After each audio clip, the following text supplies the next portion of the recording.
Although I'm a huge MJF fan, not even Maxwell Jacob Friedman can do this for AEW. And in this video, I'm going to tell you what this is all about. Because MJF, he is a pillar of all elite wrestling. In 2019, his career really took off. I love the trajectory in which Tony Khan produced an MJF to the point where he is today. And although he is sidelined, I'll answer that question, what he's dealing with, in a minute. If you look at the way that he was presented, the way that he was booked, it is phenomenal. Starting out as Cody Rhodes's, Cody Rhodes being a mentor for him actually being a babyface, even though we all knew that he was going to eventually turn on Cody Rhodes. And he did just that. He, in fact, cost Cody Rhodes the opportunity to ever challenge for the AEW World title. And obviously, he's done quite well for himself since then in WWE.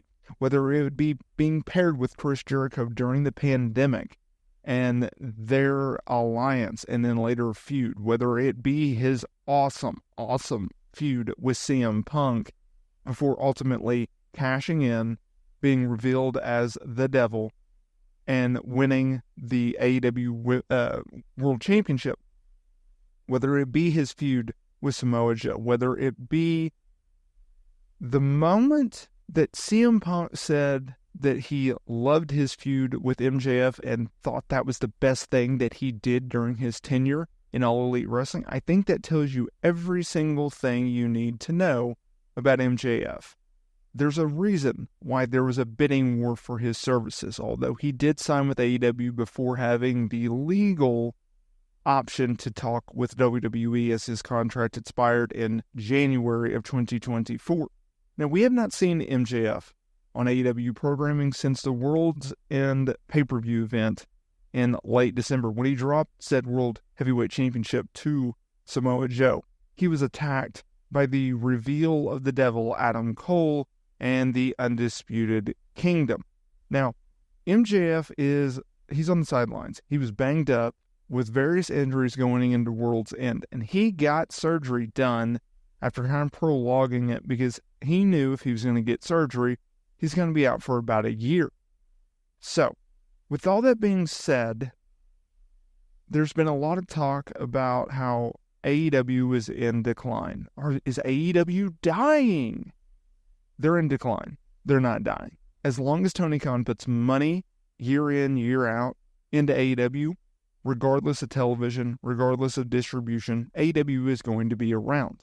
But in the long run, we look at AEW, and we've seen that their popularity has declined greatly following the absence of MJF. He was really the one that was spiking all of the quarter-hour ratings. And it got me thinking, when he does return, can he save AEW's decline? Well, I thought this was interesting because I was doing transcription work for 411 Mania. And on the latest episode of the Wise Choices podcast, Eric Bischoff talked about the impending return of MJF not taking AEW to the next level. This is what he had to say. I don't think MJF is going to take AEW to a whole new level because it's not talent-driven. It's creative-driven. I think you could drop Undertaker into the center of the ring from a helicopter and have him repel like Sting did, right?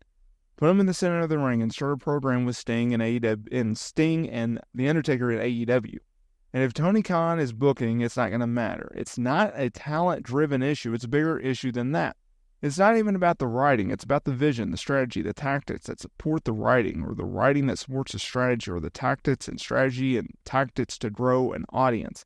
That's the real issue. It's not talent-driven, but I do agree MJF is probably one of the most exciting new talents in either company right now. No question about it. I can agree with you on that, end quote. A lot to unpack there. So with AEW, look at AEW's state right now. As of May 2020, well, television ratings, they've declined. Attendance has declined. Social media engagement declined.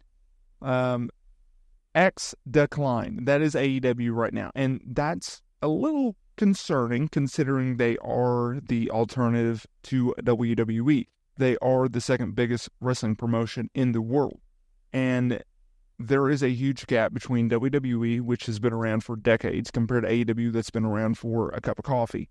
If you look at the landscape of pro wrestling right now, the WWE is on fire and AEW is cold. Well, what triggered AEW's rise? Why were they such a hot promotion?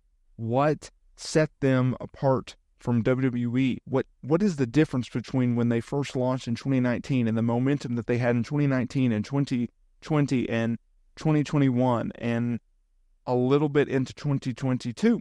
Well, it was at a time where WWE fans, they wanted an alternative. A new alternative came. They were good. The storylines made sense. They had great matches. And then you look at WWE and you had an out of touch, out of date, old creepy man in Vince McMahon who was booking a horrific promo, or product rather, with promos, right? When he would write promos, those were god-awful as well. If you look at it like that, then it makes a lot of sense why AEW thrived. And so now you have Triple H, who is taking main roster creative to new heights and has done so since the summer of 2022. And now AEW is not the hip, cool brand in which it was just a few years ago. And a lot of people have criticized Tony Khan's booking for just signing a bunch of talent and then all of a sudden talent would just disappear. Or he would use certain talents because he thinks they would put on a good match even though they have no star power, right? If you also look at the fact that in 2024, by the end of this year, he's got to get a new media rights deal done because his existing deal for Dynamite and Collision and Rampage, well, they expire with Warner Bros. Discovery.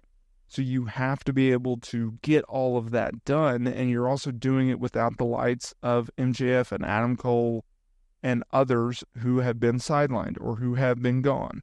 Britt Baker is not around as well. She's one of their biggest women's stars now. That's more on a Tony Khan thing than anything.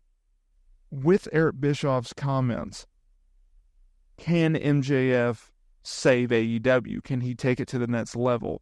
And him saying it's not a talent-driven issue, I 100% agree with it, because I think even the most person that hates AEW, the haters out there, they would say that AEW has one of the most talented rosters ever. I mean, you name it, they have star power everywhere. Now, how they use that star power, who they use, when they use, the lack of usage, that's all debatable. Most of the time, they don't do the greatest of job. And that really, really sucks as someone who wants to see an alternative, who wants to see a second promotion thrive, who has bought 2 tickets to go to an AEW event when they came to my town. MJF cannot take AEW to the next level. He cannot save AEW. The only person that can save AEW is Tony Khan. And you got to look in the mirror, bud.